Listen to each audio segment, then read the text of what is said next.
ভারত থেকে আসা 11,500 টন চাল ফেরত পাঠিয়েছে বাংলাদেশ। বিষয়টি নিয়ে ভারতের বাণিজ্য মহলে নতুন করে বিতর্ক তৈরি হয়েছে। কিন্তু দুই দেশের সরকার পর্যায়ে চুক্তির আওতায় আনা এই চাল কেন ফিরিয়ে দিল বাংলাদেশ?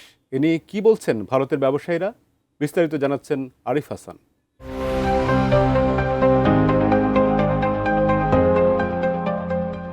2025 সালে স্বাক্ষরিত G2G চুক্তির আওতায় ভারত থেকে আসা প্রায় 11,500 টন সিদ্ধ চালের একটি চালান ফিরিয়ে দিয়েছে বাংলাদেশ। এ নিয়ে ভারতের বাণিজ্য মহলে চলছে তীব্র আলোচনা। ভারতীয় সংবাদ মাধ্যম দ্য হিন্দু বিজনেস লাইনের এক প্রতিবেদনে দাবি করা হয়েছে, চালানটি প্রত্যাখ্যানের পেছনে চালের মান নিয়ে প্রশ্ন তুলেছিল বাংলাদেশ কর্তৃপক্ষ। তবে ভারতীয় ব্যবসায়ীদের একাংশ মনে করছেন, এর পেছনে রাজনৈতিক কারণও থাকতে পারে বলে উল্লেখ করা হয় প্রতিবেদনে।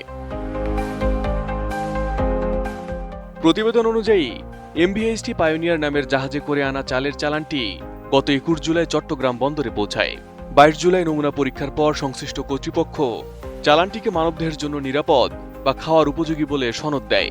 এরপর 23 ও 24 জুলাই প্রায় 3,500 টন চাল খালাস করা হয় এবং সেগুলোর একটি অংশ ঢাকার তেজগাঁও, হালিশহর ও দেওয়ানহাটের কেন্দ্রীয় সংরক্ষণাগার এবং জয়দেবপুরের একটি স্থানীয় গুদামে পাঠানো হয়।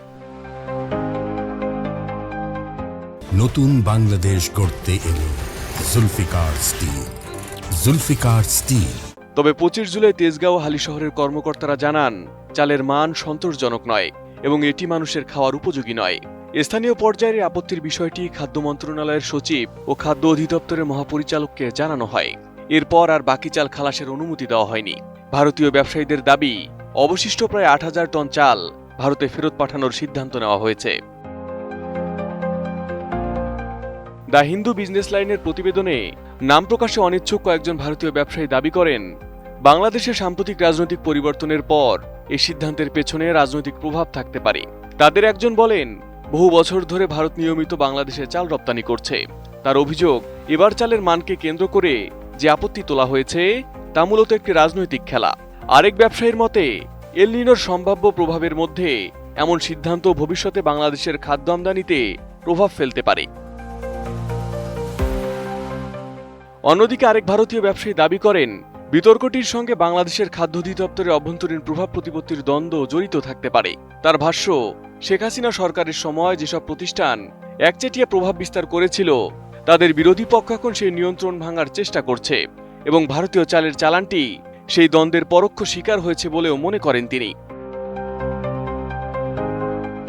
প্রতিবেদনটি আরও জানায়, 2025 সালে আন্তর্জাতিক দরপত্রের পর ভারত ও বাংলাদেশের মধ্যে এই G2G চাল আমদানির চুক্তি হয়। চলতি 2025-26 অর্থ বছরে ভারত ইতোমধ্যে 13,60,000 টন নন বাসমতি চাল রপ্তানি করেছে, যার বড় অংশই ছিল সিদ্ধ চাল। Arif Hasan, ATN news.